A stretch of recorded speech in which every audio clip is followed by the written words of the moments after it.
और gas cylinder जो आज 1000 रुपए का है वो हम 500 रुपए में देंगे। क्या सरदार पटेल जी ने अंग्रेजों से आंदोलन करने के लिए परमिशन लिया था? उस सरकार को उठा के बाहर फेंको, निकालो। आपका पूरा का पूरा प्रदेश उन्हीं 4-5 लोगों के हवाले कर दिया है।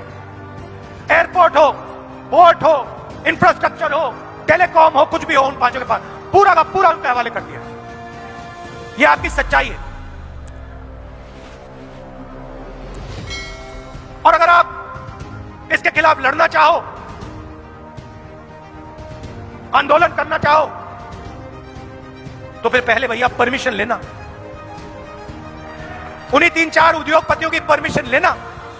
उससे पहले जनता की आवाज मत उठाना। क्या सरदार पटेल जी ने अंग्रेजों से आंदोलन करने के लिए परमिशन लिया था? क्या सरदार पटेल जी अंग्रेजों के सामने गए और उन्होंने उनसे पूछा कि भैया हमें परमिशन दे दो? अगर आप सरदार पटेल जी से कहते कि एक ऐसा दिन आएगा कि जनता की आवाज उठाने के लिए गुजरात में परमिशन लेनी पड़ेगी, सरदार पटेल जी आपको क्या कहते? सरदार पटेल जी कहते उस सरकार को उठा के बाहर फेंको, निकालो। जो सरकार गुजरात की जनता से कहती है कि आंदोलन करने से पहले तुम्हें परमिशन लेना होगा, उसको निकालो, सरदार पटेल जी कहते हैं। यह सच्चाई है। तो आप किसी एक राजनीतिक पार्टी से नहीं लड़ रहे हो, आप उसी विचारधारा से लड़ रहे हो जिसके खिलाफ सरदार पटेल जी लड़े थे। और सरदार पटेल जी भी आपके जैसे कांग्रेस के कार्यकर्ता थे, कांग्रेस के नेता थे।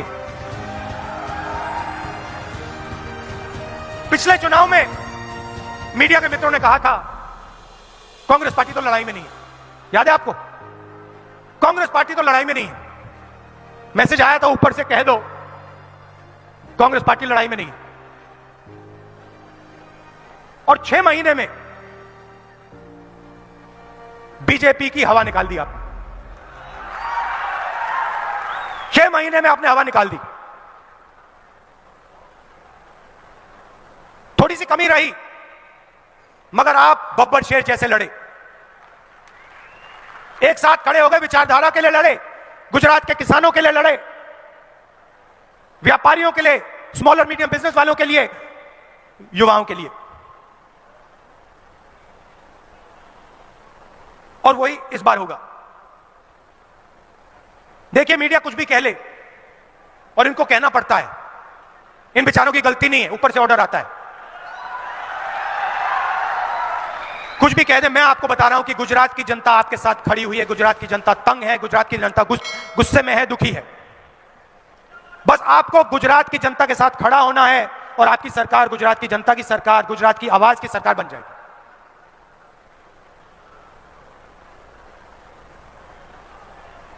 सरकार बनने के बाद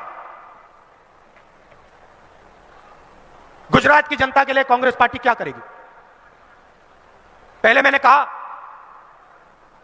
किसानों का कर्जा माफ करेगी 3 लाख रुपए का, पहला काम। दूसरा काम, आपको याद होगा कोविड आया था, याद है? भूल गए? याद है ना? आपको मालूम है गुजरात में कितने लोगों की मृत्यु हुई?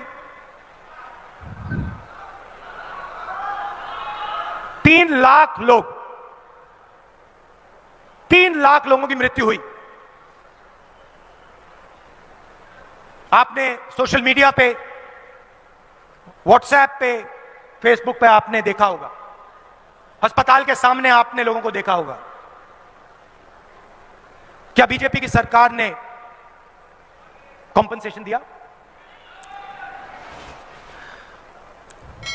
सरदार पटेल जी की इन्होंने मूर्ति बनाई। अगर आज सरदार पटेल जी जिंदा होते और आप उनसे पूछते, सरदार पटेल जी गुजरात में 3 लाख लोग कोविड के शिकार हुए, क्या उनको कॉम्पनसेशन, उनके परिवारों को कॉम्पनसेशन दिया जाना चाहिए, हां या ना? सरदार पटेल जी क्या कहते? क्या सरदार पटेल जी कहते नहीं देना है कॉम्पनसेशन? सवाल नहीं उठता। तो जो सरदार पटेल जी कहते वो कांग्रेस पार्टी करेगी, 4 लाख रुपए कॉम्पनसेशन हर व्यक्ति को देगी।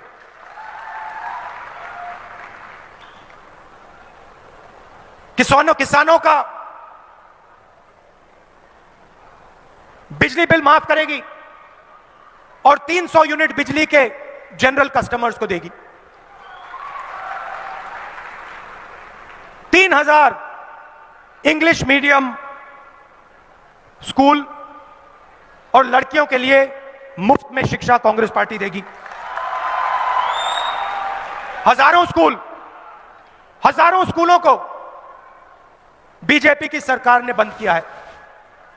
सरदार पटेल जी की मूर्ति लगाई हुई है, हजारों स्कूल को बंद कर रहे हैं। तो हम 3000 इंग्लिश मीडियम स्कूल खोलेंगे और मुफ्त में लड़कियों को शिक्षा देंगे। और जो मिल्क प्रोड्यूसर्स हैं उनको 5 रुपए की सब्सिडी और गैस सिलेंडर जो आज 1000 रुपए का है वो हम 500 रुपए में देंगे।